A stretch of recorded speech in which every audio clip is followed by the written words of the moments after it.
So guys, good morning everybody. Welcome to this second lecture in the design and the refactoring module. We're going to talk about software architecture and design. So in particular, we're going to discuss some design principles that allow us to produce high quality software that we introduced last week. So let's start with the what design. I mean, what is design? So far in the course we discussed about the requirements, we discussed about performance engineering, and then in the last lecture we discussed about quality. Now design. Okay, design is the main topic of this course. So, but what is design? So essentially, the design is a problem-solving process. Okay, so now we have the problem, since we are able to elicit the requirements. Once we have the requirements, then it means that we have a specification, a clear specification of a problem. Then, now, with the design process, we want to solve this problem. Okay? Then the specific objective of this problem-solving process is to implement the system functional requirements. Okay? Then we have the problem, which is the requirement specification for the system. Then, now we want to implement the functional requirements, okay, the set of functionalities that we have been eliciting within the requirement elicitation phase. Of course, we need to take into consideration the different constraints that are imposed by the quality that we want to achieve for our software. And the platform, for example, that we want to use for developing the software. Platform can mean Java programming language, or if we want to deploy the application, the software in the cloud, and so on and so forth. Okay, so the runtime execution environment. Where the software will run. Is it software for Windows, or is it a software for Linux, Mac OS, iOS, Android? Okay, once you choose the platform, the target platform for your software, then this platform pose some constraints to the software that you want to build, and then we have to take into account these constraints. And of course, the process requirement. So as we said last time, so we are developing software is a process which is engineered. Then we have to take into account the requirement for the process, including the budget, of course. I mean, we are not working for free. There are always resources. A budget is not only money, but is also time. Frame is also number of people that can work on the development, and so on and so forth. And of course, we want to adhere to general principles of good quality. Okay, so as we said last time, in order to have value, the software should have a high quality. Okay, and then we're going to discuss what high quality means and how to achieve this high quality. So essentially, design means to take a sequence, a series of design choices in order to solve the design issues. What are design issues? Okay, usually design issues are the sub-problems, okay, of the overall design problem. So the idea is to take a divide and conquer approach, where you have the big problem, then you divide the big problem in a set of sub-problems, okay, and then solve the sub-problems in isolation. Once we are able to solve the different sub-problems in isolation, then we can recombine the different solutions that provide us the solution to the big problem. Okay? Practically, the big problem, as said, is to implement the set of functionalities defined in the requirement engineering. Then we have to understand how to split this set of functionalities in sub-problems and then to recombine. Okay? That's why we need software architecture, for example, that we're going to discuss in a while. Usually, each issue might have many different solutions. Okay? Does not exist one solution for all problems, but also a single problem can have many different possible solutions. Okay? These are called design options. So your work, your job as a designer is to make the design decision, okay, to resolve each issue. That means to choose the best option possible among all the alternatives. Okay? So best option means, you of course need to solve the functional problem, so provide the functionality, but you want to also to take into account all the other constraints that we just introduced. Okay? Then the best option, the best solution means providing the functionality with high quality, with respect the budget, and so on and so forth. Okay? So then how to make this decision? In order to make a decision, we usually make use of knowledge. And knowledge means, of course, first the set of requirements, because that's our goal, to fulfill and meet the requirements. So provide a software that fulfill all the requirements stated in the requirement specification. All the design has created so far. I mean, we don't want to reinvent the wheel every time. Okay? So if you already did something or someone else already did something that fit your problem, reuse it. Okay? That's the reuse that we also introduce. The different technologies available in the market. Software design principles and best practices.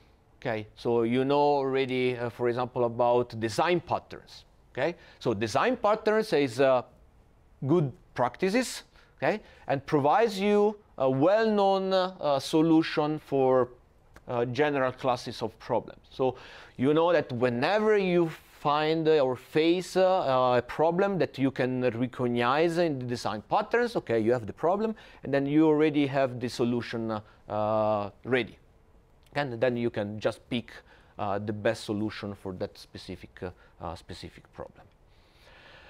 And then what has worked well in the past? Okay, if you know that something works in a specific situation, just reuse it or redo the same steps that you taken the last time. Okay, that's the knowledge. So everything that you learned so far can be reused when you design a software. But there might be some unexpected factors. So what if the knowledge is incomplete? What if in your knowledge there's nothing that fit the problem? Well, then in that case, just be creative, okay, and push the boundaries. Then in these cases, you need to develop or propose a new alternative, okay, to with respect to what is available in the knowledge. Then you need to extend the knowledge, and of course you have to evaluate the new option, the new alternative with respect to the other alternatives. Okay. So all these alternatives together makes what we call the design space. Okay, so design space is the set of all possible designs that could be achieved by choosing the different alternatives. So first, we need to list all possible alternatives that we can choose from for solving the problem, and then we can start making the decision. So let's have an example. So we have a problem. So let's suppose we want to develop a software. So the first question that we should make ourselves is, so what's the best software architecture? So for, well, then we will see what is a software architecture, but just in case, what is the best way for implementing our software? Should we go for a monolithic software that runs in our desktop or laptop, or should we go for a client-server architecture, where you have a client in your own machine and the server side is in the cloud, for example? Then let's suppose that you choose client-server architecture, then two new choices or two new options comes up, and then now we should choose if we go for the fat client or a thin client. So thin client means that all the logic is implemented the server side, and fat client means that the logic is implemented on the client side. Okay, and the server side usually keep the data. Then we make a new choice, and then after we make the choice, two new alternatives pop up, and so on and so forth. Okay, until we go deep in the tree, and then finally we decide for example, programming this software in Java. So what we have now is that we're going to have a client-server architecture implementing thin client and some fat server side. Then that we're going to have a separate user interface layer for the client. Okay, it's a three-tier architecture for the application, and then it will be programmed in Java. This path, okay, within the space is what we call the design rationale. Okay, all decisions that you make within the design space that make the design path must be recorded.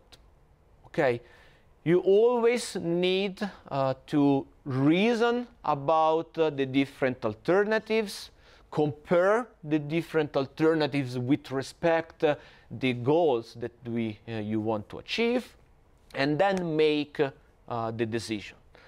So when you put together all the records, then you have the design document. Okay, in the design document, you need to state all the possible alternatives, okay, that you find, all the different reasoning that you make on the alternatives, and the final decision.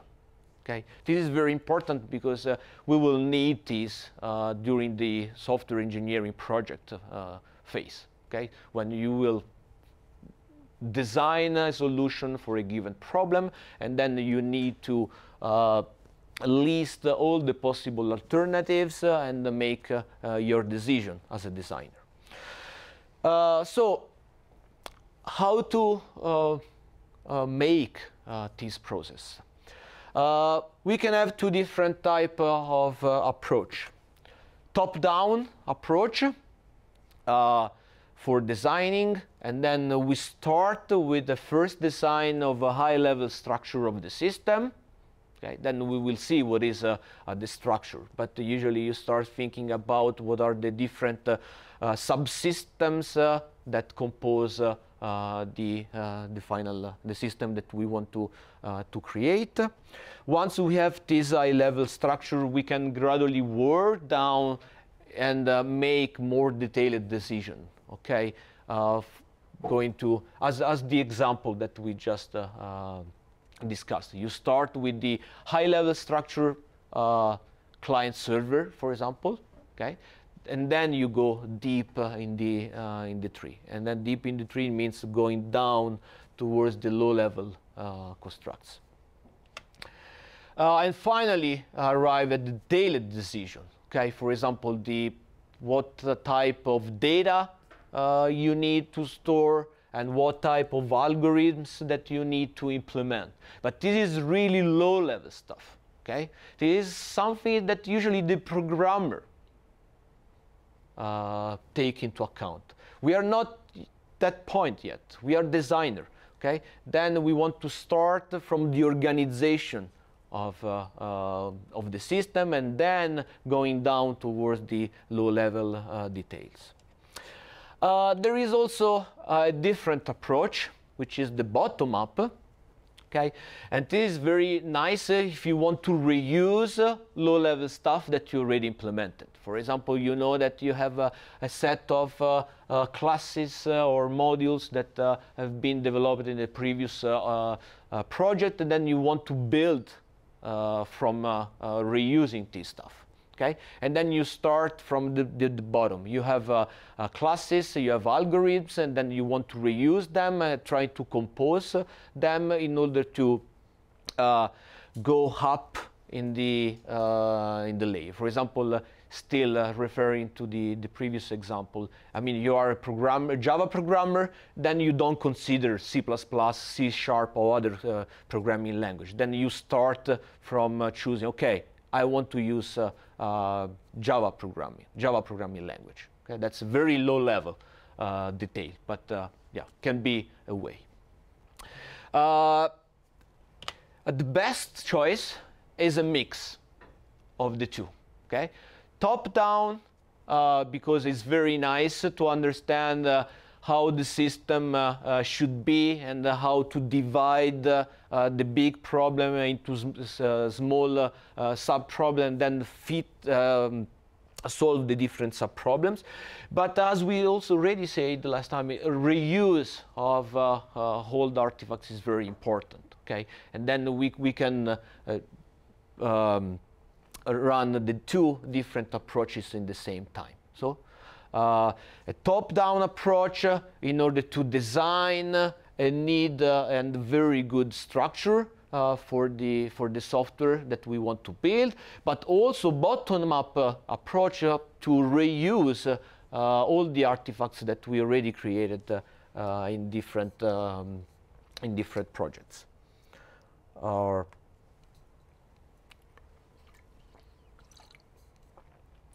So our objective is to produce a very good design, okay? Because a good design usually achieve also good quality, high quality software. Well, it's not enough because you can have a very good design but a very bad implementation. Okay, then it's not enough having a good design. But if you start with a bad design, doesn't matter how much good you are in programming. Okay, so the software will be very bad in performance and in quality. So there are different design principles that allow us to produce a good design for the software that we want to build. And this the goal for for having a good design usually are of course increasing the profit by reducing the cost. I mean, we are in the market, then we cannot avoid thinking about money and the resources. Then this should be clear. Okay, this increasing the profit is always the first goal for every company in the world. Okay, no profit, no party. We want to ensure that we conform with the requirements, because if we don't conform with the requirements, that we are solving well, a problem that is not the problem that we have defined within the requirements. Okay. The customer is asking for something and you provide something else. Okay, if the design does not match the requirements, then we are solving the wrong problem. We need to accelerate the development. Okay, so if we have a good design, we can accelerate development and then we short the time to market. And then, of course, we want to increase the quality. Okay, usability, efficiency, reliability, maintainability, reusability, and all the abilities that we introduced in the last lecture. Okay, these are the goal for having a very good design. So, but now let's see what are these design principles, okay, that allow us to create a very high quality software. So, first principle that I already introduced: divide and conquer. It's very difficult to deal with big software. Okay, you can imagine the real world software. You might have I don't know, like hundreds different functionalities. Okay, you cannot deal with all the different functionalities at once.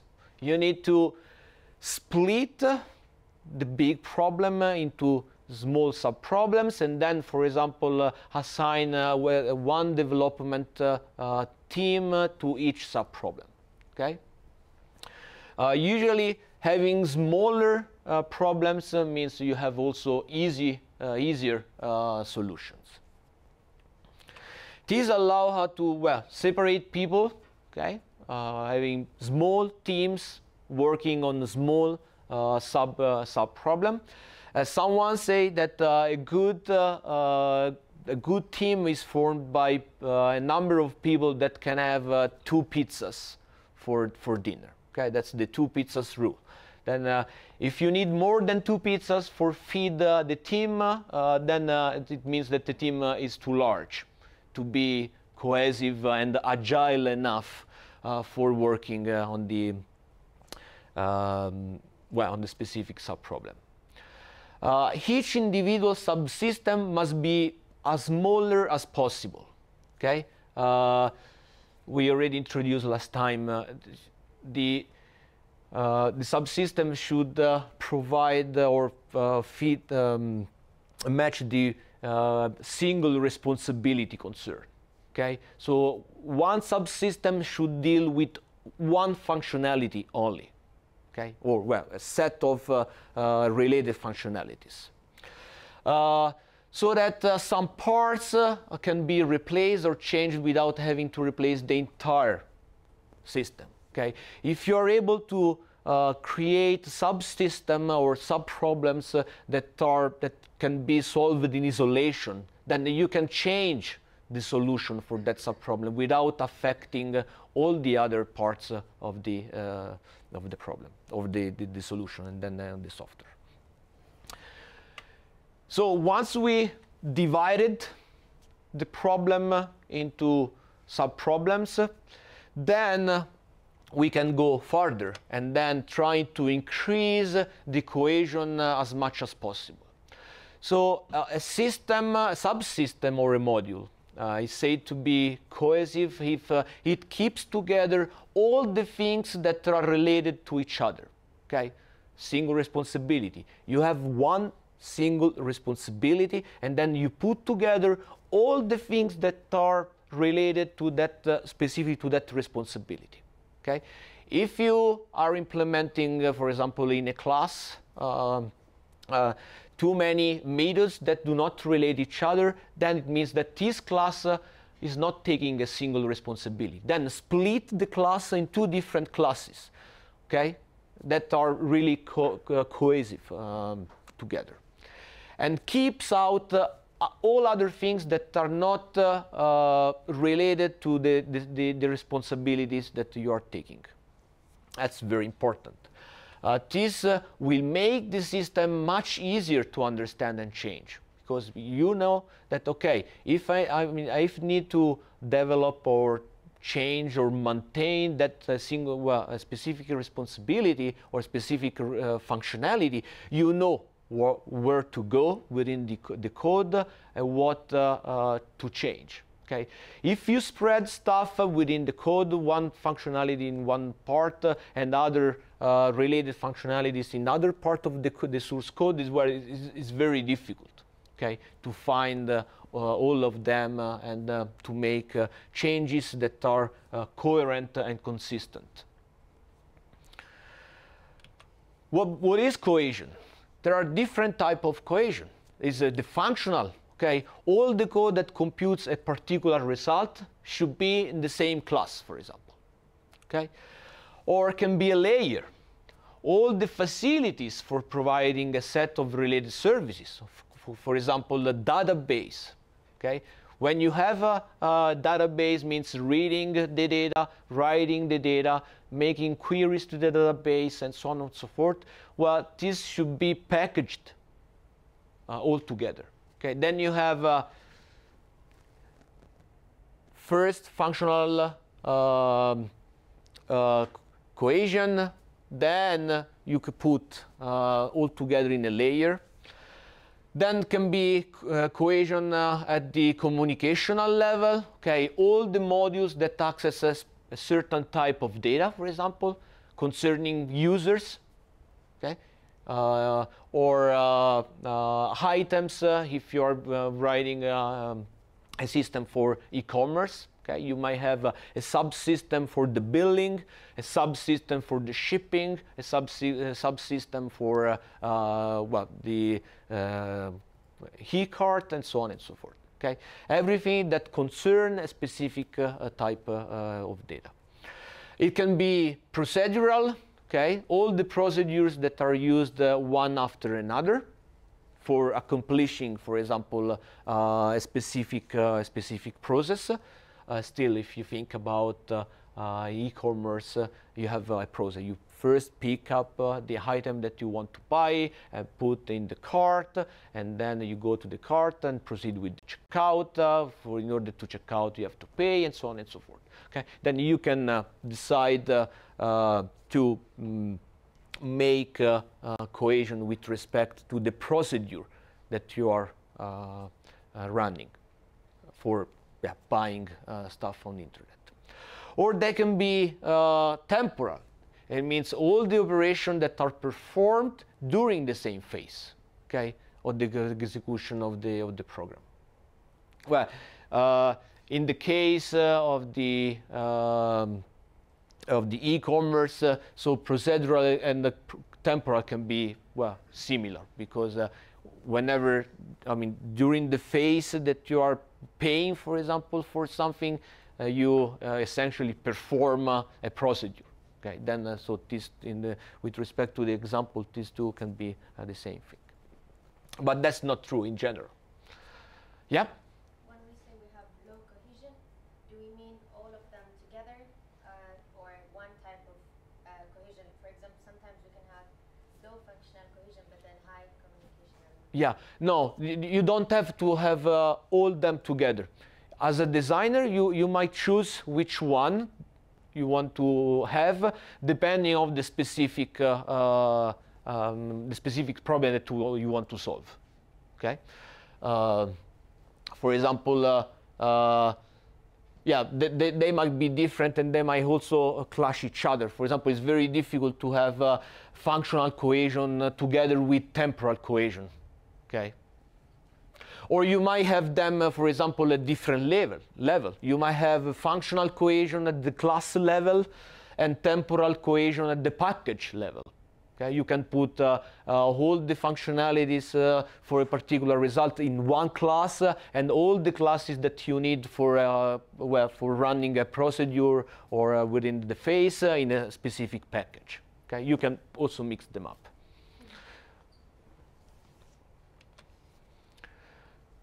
Reduced coupling. We already discussed coupling during the last lecture. Coupling is very key metrics in design, because tight coupling it's not very good property. We should have loose coupling as possible. Coupling usually occurs when there are dependencies. Okay, so the many the dependencies, the bad the worst design that we have. Because when you have a lot of dependencies, means that if you make really even a small change in one of your modules, then this small change will affect many different other modules. Okay, so this is a networking interdependencies. Okay, you might have many different modules and then dependencies that goes between one module to another. Then, for example, if you make a change, a small change here, then this class is affected, this class is affected. Well, in that case, only these two, because they depend on this module. Okay. So then the idea is that we want to achieve or have design like this. Okay, small dependencies, well, small set of dependencies as much as possible. Okay, this is low coupling. This is bad coupling, something to avoid. There are different types of coupling concerning the content. So one module modifies data that is internal to another module. Okay, this is something so bad. Okay, because if you modify data that is internal to another module, okay, then you are breaking the information hiding principle for object-oriented programming. Okay, then try to always avoid this. If you need to change the internal status of another class, you always need to use setters and getters. Okay, never access the internal variables of the classes. Okay, all of them should be private or almost protected so that they can be inherited, but never use public. Okay, a keyword for the internal variables of the classes. Can be in terms of routing call. Okay, so one method that calls another. That's also a type of coupling, because it means that the one method is depending on another method. Type, okay, when you have type, when a module uses a data type which is defined in a different module. Or inclusion or import. Whenever you import a package, for example, as you do in Java, it's very common to import a package. These also create a coupling. Then try to reduce as much as possible the number of imports.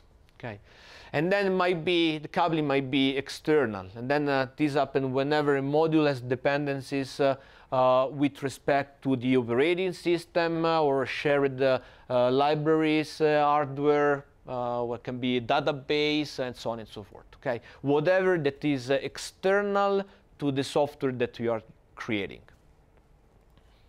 Of course, we cannot avoid coupling. If we avoid coupling, this means that we only have isolated modules that do not interact with the world. Okay, we don't want isolated modules, but we want modules that well, are coupled with the rest of the world in a flexible and loose way. So, for design principles. So keep the level of abstraction as high as possible. This will allow you to hide the details of your classes, okay, or your packages, or your module in general, okay, by reducing the complexity. Okay, so for example, if you are creating a class for user management, data and so on and so forth for a student, so don't call the class a student. Okay, so the class should be general user. Okay, and then can be inherited by a student class, so that this class can be used in the context of the of the university, but can also be reused in a different domain. Okay, that's the level of abstraction. A good abstraction always provides information hiding. Okay, never let others to access your internal stuff. Okay, that's very important. As we see, it is information hiding. I mean, we will mention about information hiding many different times during this lecture, because this is very key design principle, well, programming principle too. And I will never get tired to repeat this, because I always see people that access public variables in classes and so on and so forth. That's super bad. Okay. Unfortunately, there's no way to enforce information hiding in many programming languages such as Java, C, C++, and so on and so forth. But we have to always strive for information hiding.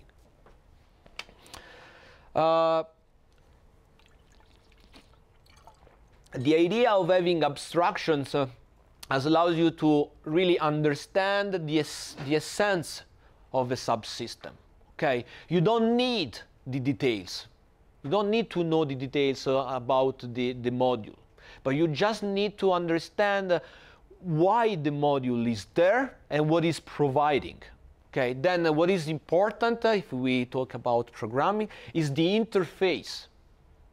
Okay, the interface makes the difference. So the set of functionalities provided by a module or a class, the type of return, then because you need to know what type of data you're expecting from the method, and the parameters. Okay, then only that's important. It's not important the internal variables. Doesn't matter if I keep my my state by means of a string or an integer of a generic object. Okay, that's my own business. It's not your business. What is needed from the external point of view is just the set of methods provided and the set of parameters for each method and the return type. That means the interface. Okay. Then try always to abstract everything behind the interface. Yeah, classes are abstraction, data abstraction in particular. Okay, that contains procedural abstraction, because you abstract. Okay, as a first instance, you abstract the data. So the class represents a piece of data, okay, and provide all the methods needed to manipulate that piece of data. That should be really clear in mind. You don't abstract the classes as a procedure, then have the data. Okay, it's vice versa. So a class is an abstraction of the state. And the methods provided by the class are all the functionalities needed to manipulate that state.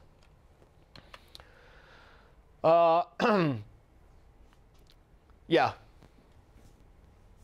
Still, variables as private. Okay, that's very important. Still for the information hiding. The fewer public methods in the class, the better the abstraction. Still, the single responsibility design principle. Okay, you should have one type of state, and then only those methods that are strictly needed for manipulating that specific type of data. Well, of course, the superclasses and interface increase the level of abstraction. Okay, it's very important that you make use of interfaces when you program in Java and superclasses, because sometimes interfaces are very important, because you can just define the interface and let the implementation of this specific interface to others. Okay, and then doesn't matter how they will implement the classes Okay, so the only important thing is that they respect the interface, okay, defined by you. Or they can also be abstract classes, okay, that provide the same idea. So nowadays, Java also provide other things. Okay, there are the generics. There is in Java 8 we also have lambda expression that allow us to move functions in this way. But okay, that's new.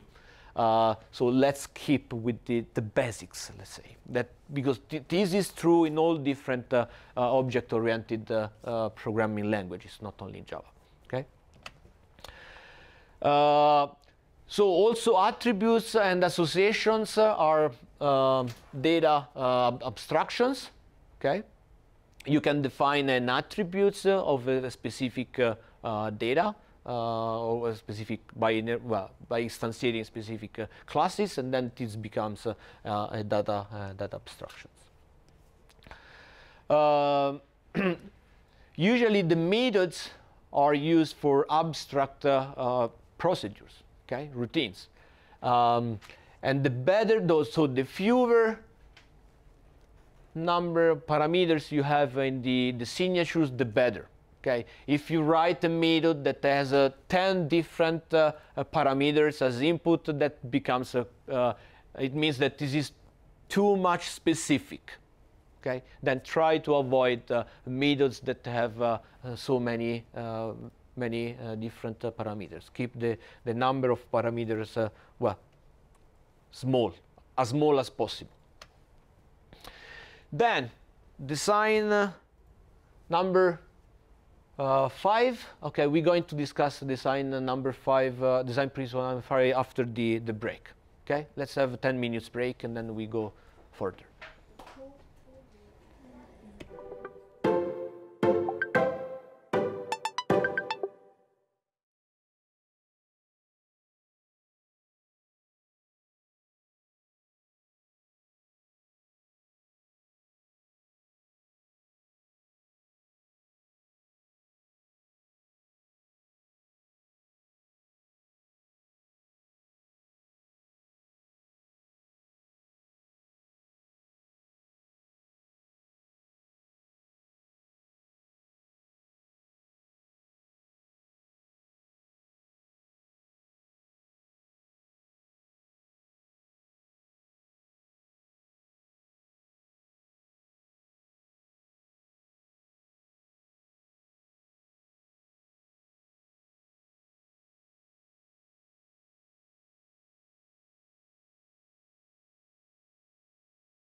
the students that were sitting in the classroom. Oh, I think it's time to start.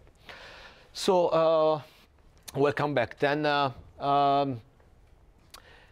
design principle 5. So it's to the idea that we want to increase the reusability of our modules as much as possible. Okay, so then we always have to try to design for reuse. What does it mean, design for reuse? It means that we need to generalize our design as much as possible. As said before, don't use a class called student. Try to name a class which is called a user, okay, in general, so that you can reuse that specific class in many different projects, okay? In the university domain, then you can call it a student, or in other different different context. And this is true for classes, but also for packages, and so on and so forth. Okay. So how to do that? Well, try to apply all the three preceding principles. Cohesion, okay, if your module is, has a high cohesion, that is increase the reusability of the module, because you have all the functions that you need are within the same module because of cohesion. The coupling should be reduced as much as possible, because this means that you have very few dependencies, and then you can reuse the module that you need with few dependencies to solve, and increase the abstraction, of course. This increase the reusability of the class of the module that you are creating. Okay, you cannot reuse a student management module within a bank. Okay, that's not feasible. But you can reuse a user management module in a university. Okay, because the students are still users, but not vice versa. Then try to abstract and generalize your design as much as possible. Very important, try to design your system in order to contain hooks. But hooks, what is it? What are hooks? Are just well, in the object-oriented programming can be interfaces, for example, or abstract classes. Something that you can easily inherit and specialize or implement in order to add new functionalities to your module or design. This will facilitate the flexibility. Okay, then you can add new stuff into your design, and also the reusability. You can think about plugins. Okay, for example, plugins are they exploit these hooks. For example, you download your browser, and then you can download separately the extensions. Okay, for the Google Chrome browser, for example, and how these extensions are included in the browser. They are included in the browser because there are some hooks that allow this extension to work smoothly and transparently with the environment itself. So if we talk about programming, these hooks are usually interfaces or abstract classes. Okay, that the extensions can implement in order to be transparently used in the browser. Well, simplicity. Well, simplicity is always a very good principle in general in life, but for design is very important. So the simpler, the better. So don't make well, simple can mean having low level coupling, for example. Having a few dependency can mean simple. I know it is very difficult to understand what simple means. Okay, it's very difficult to measure the simplicity, but you know, okay, your own what can mean simple. Design 6. Okay, if design, yep. About abstraction. Yeah. You said that we should like not have a class student, but instead have a general class, a user, and then have student inherit from that class. Yeah. Should we do that even though we're not going to use that class, the superclass, for anything else? What do you mean? Like we only have a student class, we don't have any other users, for example. Yeah, in a specific project. You're right, but if you want to reuse that class in other projects, which are not talking about students, then this class is not. You cannot reuse that class, okay? Because you will reuse a class called student for managing a bank account. Okay, doesn't fit. But if you have a class called user, that provides general methods, of course, because I mean, you shouldn't have a class user with the ID number for students. Okay, in that case, I mean, you should abstract the name and, of course, all the methods and internal attributes as well. Okay, then in case you should have a user with a generic attributes, name, first name, last name, address, personal security number, and so on and so forth, that all the users have, and also the students.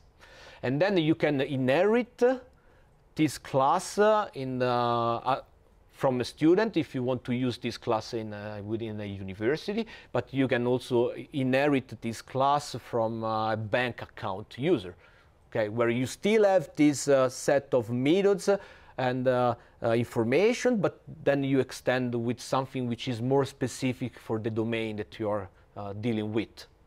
Okay, that means abstraction. I mean, you are reusing the general part. Of course, it's quite impossible to have one class that fit perfectly all the different domains. But if you make the class as much generic as possible, then you can reuse it by, exploiting inheritance, for example, or other mechanisms. Okay, that means abstraction. If you put everything in one class, first name, last name, person number, and your student ID, then you cannot reuse this class as it is in different domain, because maybe you have some information that are not needed, and some operations that are not needed in the other domain. It's clear? Yeah. Okay. Then if design principle 5 say to design for the reuse, then I mean design to be reused, then of course we want to also to design by being reused. Okay, if you make your class generic enough, then you can reuse this class in a different domain, and that's the aim for the design principle number 6. So try always to use to reuse something that you already implemented or someone else implemented before. Okay, why it is? Because usually, if you reuse a given class or a given module, this might be programmed by someone which is really knowledge in that area, okay? Someone that already tested extensively the class and or the module, someone that is maintaining the module, okay? Then you can trust this. And of course, copy pasting is not reusing, okay? Copy pasting should be completely avoided. I mean, if you implement a source code for a class and then you like it, okay, you don't copy that code into a new class, but reuse the entire class, okay, by importing, for example, the package, by importing or by extending, and so on and so forth, but not copy pasting. Of course, you can do it, but that's not reuse. Okay, that's something that should be prevented.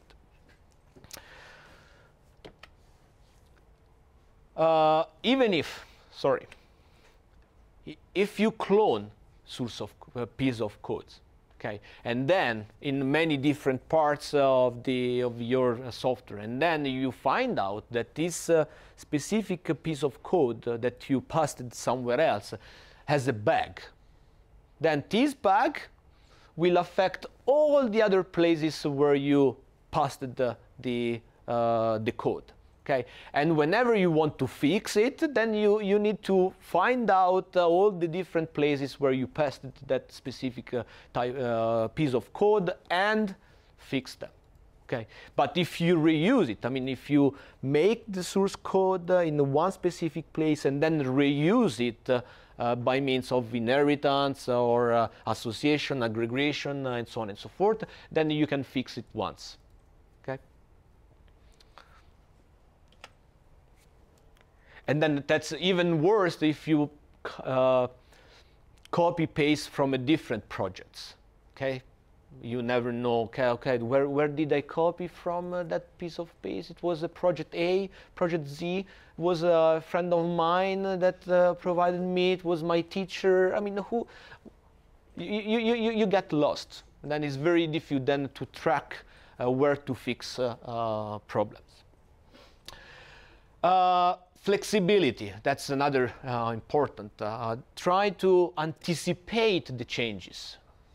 Okay, try to figure out what can change in the future, and then try to anticipate.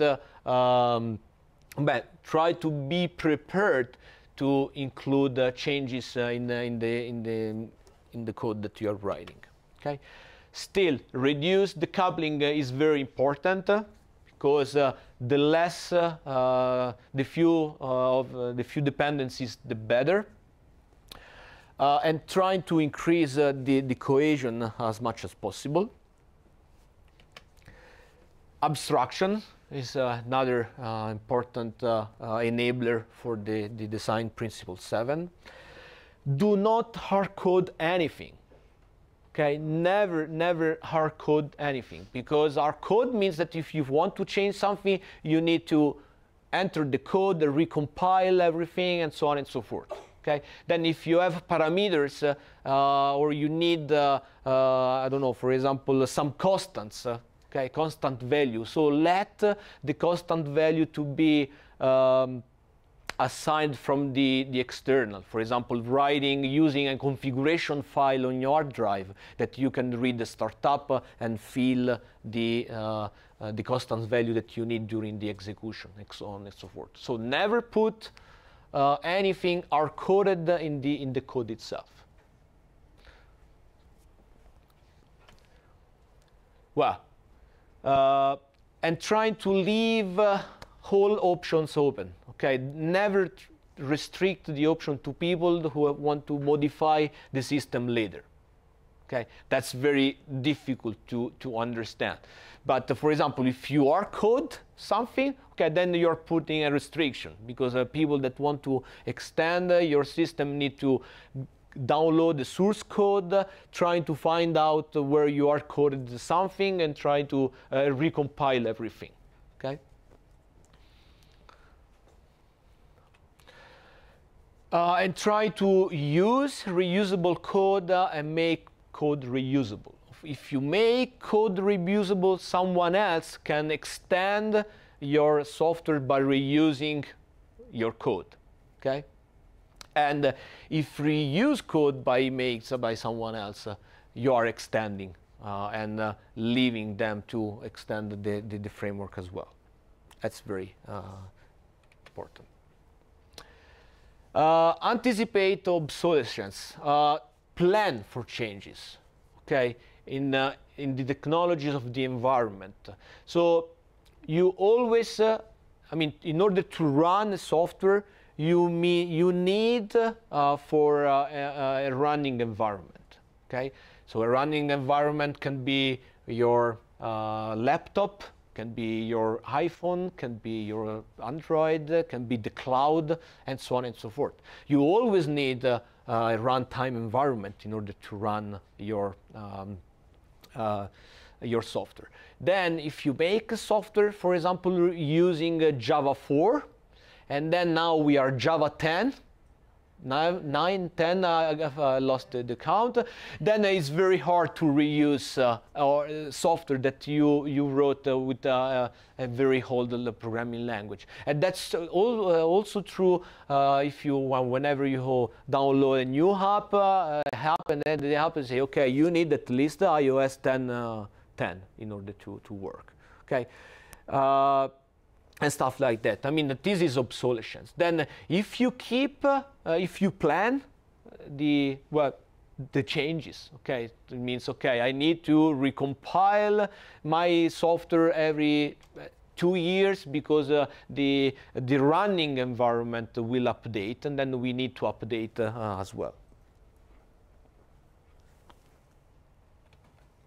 So, in order to anticipate the obsolescence, try to avoid using early release of the technology. I mean, if you need to develop Java today, don't use Java 4. Okay, try to use the latest Java version.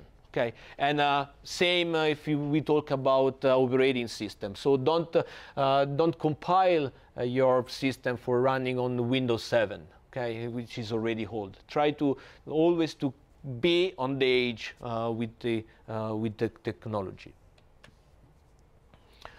Try to use only libraries that are specific to particular, avoid using libraries that are specific to particular environments. Okay, if you download a library, okay, or a package or something that works only on Windows, then this constrains you to run your application, your software on Windows. Okay, this is very particularly important if you download or use software libraries you don't trust.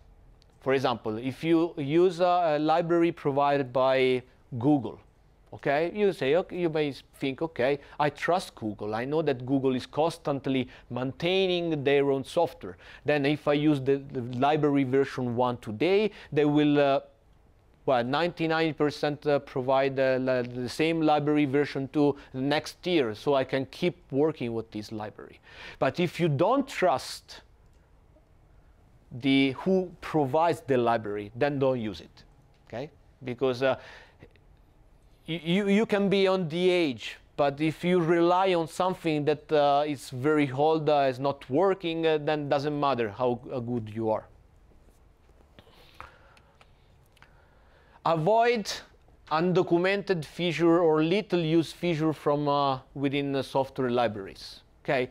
Because if some features are not used, they will likely be abandoned in a while.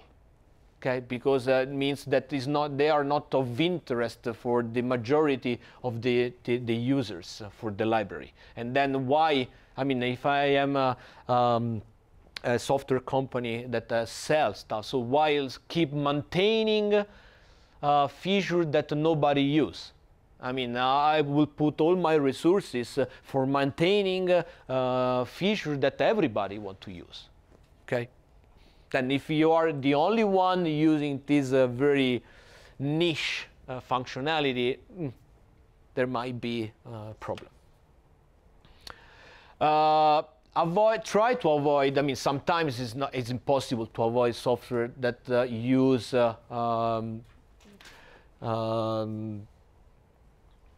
sorry, I was thinking different sentences. Yeah, that's what I was saying before. I mean, trying to avoid software updates from companies that are less likely to provide long-term support. So you can trust, for example, Google, because you might be sure that Google will keep developing and maintaining a given library. But sometimes you rely on, I don't know, a small startup And then you never know if that startup will maintain the library for a long term or will die tomorrow. Okay, if the startup will die tomorrow and will not keep maintaining the software, then you might have a problem in a while. For the different reasons that we mentioned before. Try always to use standards. Okay, standard languages and technologies that you know are supported by multiple vendors. Okay, then even if you lose your provider, you can find an alternative, a competitor in the market that provides you the same set of provides you the same technology. Portability, that's another important design principle. Try to make software that can run as many platforms as possible. Okay, for example, avoiding library that are available only with a specific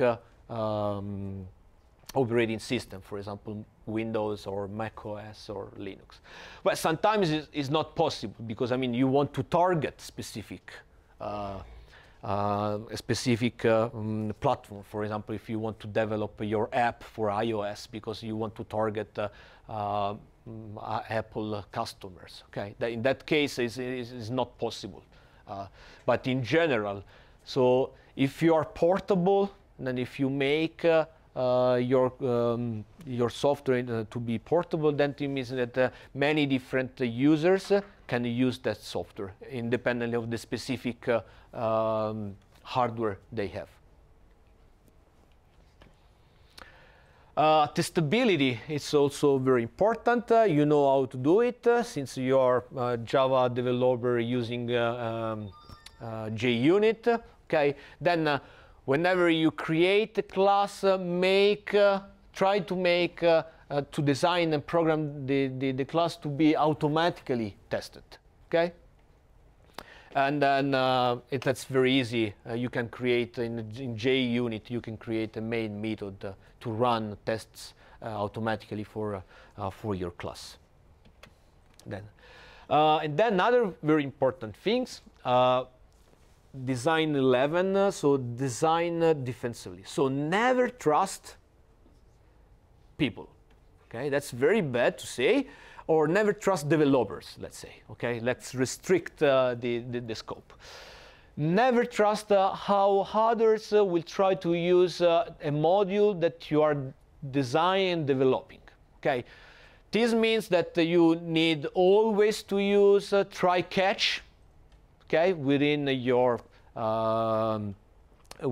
code, and trying to always check input parameters. I mean, if you're providing functionality for the division, okay, always check that you are not dividing by 0, for example, because if you divide by 0, then an exception will be thrown, and then this exception, if you don't handle the exception, will make the entire software crashing. Okay, that's something that we don't want. Then always manage and handle the exception. That's very important. And always check input parameters. Never trust the others. Okay, so the module that you are designing and developing is your responsibility. Okay. Then handle all cases where other code might attempt to use module inappropriately. This means, they check the inputs parameters. If the input parameters respect the prerequisite for the class. That's important that the inputs valid with respect to the precondition. Okay, so what are the preconditions for running these methods? Okay, for example, the variable should not be 0, or the a specific attribute shouldn't be null. Okay, but it should be. You need to, for example, instantiate something at the step before, and so on and so forth. Okay, try to avoid all all these situations. It's very important. So now that we discussed all these design principles, so let's see some techniques for making a good decision. This is a good design decision. So first, try to use priorities and objectives, okay, to decide among the alternatives. So objectives is what you want to achieve, okay, and the priorities is, okay, security is much more important than performance, for example. Then a high priority for performance, security, low priority for this for the performance. This will make you aware that you need to favor those design decisions that drive you towards the security, okay, instead of towards the having a good performance. Then start listing and describing all the different alternatives for your design. Okay, that's very important because that's what I will expect from you when you will design during the project. Okay. Try to list all the pros and cons for each alternative. Okay. Of course, with respect the objectives that you want to achieve and the priorities that you stated on these objectives. So, for example, you have a client server versus monolithic. Okay, then you have to decide what, and then the objectives can be security. Okay, high security. Then two different alternatives. How do they behave with respect to security? What's best for security? Would it best to have a monolithic architecture, or would it better to have a client server? Okay, trying to reason and compare the two different things. Try to determine whenever alternatives prevents you to meet the objectives. Okay. Okay. I say no. Monolithic is not good because this will prevent me to have security. Okay. I remove it from the list. Okay. That's not good alternatives.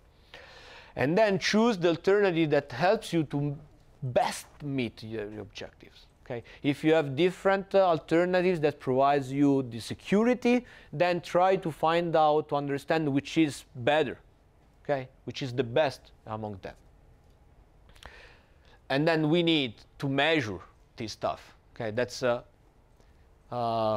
push our backs to the last lecture. If we are not able to measure, then we are not able to compare, then we are not able to understand what's the best, okay, among the alternatives. So now, and then adjust priorities, for subsequent decision making. So every time you make a step, then you might adjust the different priorities. Okay. Okay. Then I achieved one. Then let's see. Or this is not possible to be achieved, then I need to adjust the priorities. So guys, now I'm supposed to introduce software architecture, but that's would be too long for today. Then we stop here, okay? And then the next lecture we're going to discuss about software architecture and other stuff that will be, I will introduce you the tool that we're going to use for measuring, okay, software, with respect to the metrics that we discussed last week. Then, yeah, we will talk about software architecture and the tool in the next lecture. Okay. If you want, you can bring your laptop. I will guide you through the download and installation of the tool. Otherwise, I will put everything, all the information on the slides, and I will publish the slides on my Moodle. Then you can follow the tutorial at home, as you prefer. But by the way, I will show you where to download the software, how to install, how to use the license, okay, and so on and so forth. Yeah. Can you maybe upload on Moodle maybe, I don't know, 1 or 2 days before? So Yeah, that's always my hope, but I always rush towards the lecture. Then I finish these slides at this morning at 9:15. Then it's very difficult to keep the pace with all the duties. I will try, by the way. So we could download at home before we come here. Yeah. Like, yeah. I'll do my best, by the way. No problem. Okay, thank you guys, and then see you on Wednesday. How are you? Almost finished. Oh, let me check what